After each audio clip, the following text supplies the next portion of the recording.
Salut, c'est le retour des bavardages en balade. Je suis désormais à Chiang Mai, au nord de la Thaïlande, dans le magnifique temple de San Muang Maluang. Le thaïlandais est très dur à prononcer. Alors, Wolf Song, le chant du loup en français, est le premier tome de la série Green Creek. Je l'avais mentionné brièvement lors de ma vidéo sur How to be a Normal Person pour le littéraire queer, écrit par T.J. Klune, le même auteur.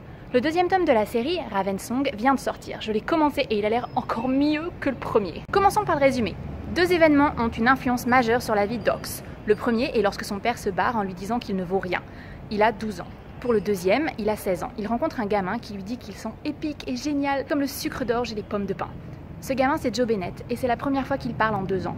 C'est le cadet d'une famille de loups-garous qui va accueillir Ox à bras ouverts. Mais des secrets subsistent jusqu'à ce qu'un danger venu du passé ressurgisse. Les personnages sont très variés et très bien développés. Le héros, Ox, est un garçon simple et généreux. Pendant une dizaine d'années, on le voit lier des relations fortes avec les autres personnages.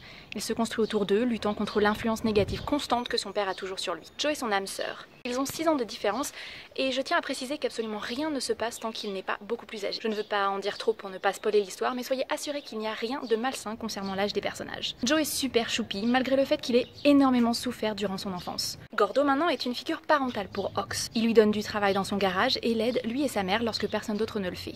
C'est un perso intéressant et intriguant autour duquel gravitent beaucoup de mystères. Il y a de nombreux autres personnages comme la famille de Joe, des figures parentales absolument géniales et d'autres persos qui gravitent autour d'eux plus ou moins proches. Et enfin, les mecs qui bossent au garage avec Ox et Gordo. Ils sont hilarants et se fichent des clichés de masculinité qu'on voit souvent dans les personnages de mécaniciens. C'est rafraîchissant. Passons au top.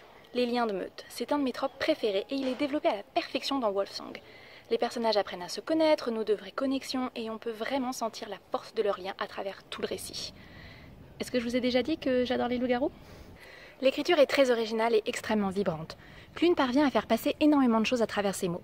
On sent la tension, la tristesse, la joie, le deuil. Car si ce n'est pas un roman déprimant, c'est tout de même extrêmement triste par moments. Et cette tristesse est transmise avec une grande justesse. J'adore cet auteur. Il y a une grande diversité dans les identités sexuelles. Ox est bi, Gordo et Joe sont gays, Kelly est asexuelle, Carter est sans doute bi ou pan, et l'histoire ne tourne pas autour de leur sexualité. Il y a une histoire d'amour centrale dans le roman, mais elle n'est pas traitée de manière spéciale. C'est juste épique et génial. Dernier top, le mystère autour d'une certaine romance que je ne citerai pas pour ne pas spoiler, mais qui m'a rendue folle de curiosité tout au long du récit. Les flops maintenant. Parce que oui, il y en a. Il y a trop peu de personnages féminins. Ceux qui sont présents sont super bien développés et intéressants, mais malheureusement il n'y en a que 3 au milieu d'une foule immense de mecs sexy et baraqués. L'auteur étant gay, je pense qu'il voulait plus de représentation. La relation entre Joe et Ox, même si elle est choupie la plupart du temps, n'est pas toujours hyper saine lorsqu'ils sont plus âgés. Comme je le disais, rien à voir avec leur âge, mais plus avec les circonstances et ce qui leur arrive. Ça ne m'a pas choqué lorsque je l'ai lu, mais en y réfléchissant après, il y a certains comportements de Joe qui ne sont pas très corrects. En résumé, je recommande ce roman à tous les fans de loups-garous et de littérature fantastique.